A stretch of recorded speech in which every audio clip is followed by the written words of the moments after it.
కదిలిండురా మన రేవంత్ అన్న తెలంగాణలో అధికారం తెచ్చిండన్న మాట ఇస్తుండురా మన ఇంటి బిడ్డ సోనియమ్మ అండ దండ మనకుందన్న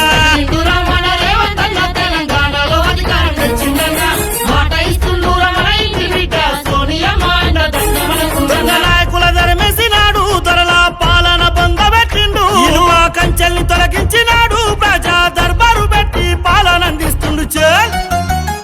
ఊరూరు దండుగట్టమంటుండురా కాంగ్రెస్ జెండ వట్టి నడవమండురో ఇందిరమ్మ రాజ్యం మస్తా